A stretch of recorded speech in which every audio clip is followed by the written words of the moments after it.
Okay, so we're going really off topic here. I was reading the Aeneid of Virgil, okay? If I'm saying that right. A lot of my pronunciation is going to be way off on this.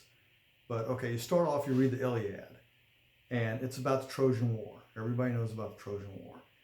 And it ends abruptly when Achilles gets killed. I believe it's been a while since I've read it. I'm thinking that's how the movie ends anyway. If you watch that stupid movie with Brad Pitt. But so they don't ever say anything about the Trojan horse. And you get this, they bind the Iliad and the Odyssey together in a lot of books. And so then you read the Iliad and you read the Odyssey. Well, the Odyssey is about Ulysses getting lost at sea for 10 years. Okay, he hears this this Greek and Trojan war for 10 years, and then Ulysses gets lost for 10 years, and then he gets back to his family, and so that the Odyssey, it is an Odyssey. Okay, but then there's still no mention of the Trojan horse. So finally you get to this Aeneid of Virgil, and he is a Trojan, or a Dardanian, I think they call him sometimes, and sometimes they call it Ilias, and just all kinds of things. And he ends up escaping the city and travels by boat around everywhere and lands on these shores. For some reason, I'm thinking he ends up in Italy. I know he goes through a lot of different weird things. Even they stop at one shore to rest, and every time they go to eat, these monsters or it sounds like creatures with wings comes down and defiles everything with their mouths. You know, it's funny reading this stuff. So they had to flee there pretty quick, but then on and they land on these shores, and this queen of the place is also Trojan, and I'm thinking they're in. Well, I can't remember all the names now. It's pretty convoluted. Some of these guys must read these books 4 or 5 times to be able to remember all this stuff, or maybe take notes. I don't know. So he's explaining all this stuff to this queen. How he explains about the Trojan horse. How the Greeks built this horse and left it, and all their ships left. And then whenever the Trojans saw the horse, they went out and they pulled it in. They had a big celebration because they thought, oh, they want to make peace, and they left and everything.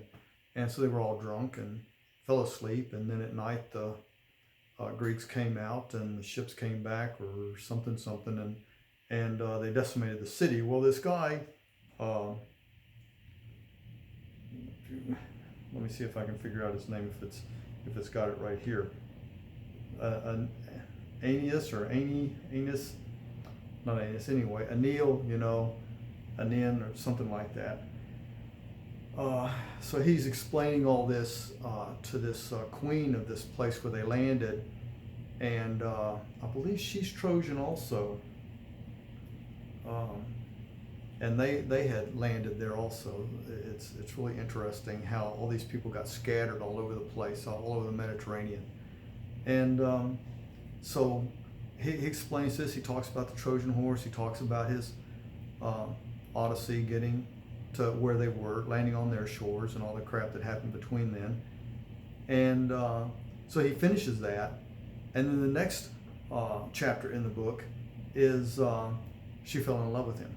So she's in love with the guy, okay? And for some reason, they're all out in this field doing stuff. Just everybody, all these people. Meanwhile, dawn rises forth of ocean. A chosen company issues from the gates. While the morning star is high, they pour forth with mesh nets, toils, broad-headed hunting spears, Massilian horsemen, and sinewy sleuth hounds. Okay, so they're all going hunting and fishing and tending the fields and everything, and they're all out there. sleuth hounds. At her doorway, the chief of Carthage awaits their queen, who yet lingers in her chamber. Okay, so this is who we're talking about. This female here, that's a queen, the queen of the area. Lingers in her chamber, and her horse stands splendid in gold and purple, with chattering feet and jaws champing on the foamy bit. At last she comes forth amid a great thronging train, girthed in a Sidonian mantle, broidered with needlework, her quiver of gold, her tress. Anyway, they go all out and they're doing all this stuff, and she ends up with near okay, all right, so but the boy Arceus is in the valleys, exultant on his fiery horse, and gallops past one and another, praying that among the unwarlike herds a foaming boar may issue a tawny lion descend the hill. So they're talking about hunting and everything. Okay. Meanwhile, the sky begins to thicken and roar aloud. A rain cloud comes mingled with hail. The Tyrrhenian train and the men of Troy and the Dardanian boy of Venus's son scatter in fear and seek shelter far over the fields. Streams pour from the hills. Dido, which is the queen, and the Trojan captain, which is Aeneas, take refuge in the same cavern. Whoa. Medieval Earth and Juno, the bridesmaid, give the sign. Fires flash out high in air, witnessing the union, and the nymphs cry aloud in the mountaintops. Oh, on the mountaintop. Okay, so now we know how they describe having sex. That day opened the gate of death and the spring of ill, for now Dido recks of eye or tongue, not set her heart on love in secret. She calls it marriage, and with this name veils her fall.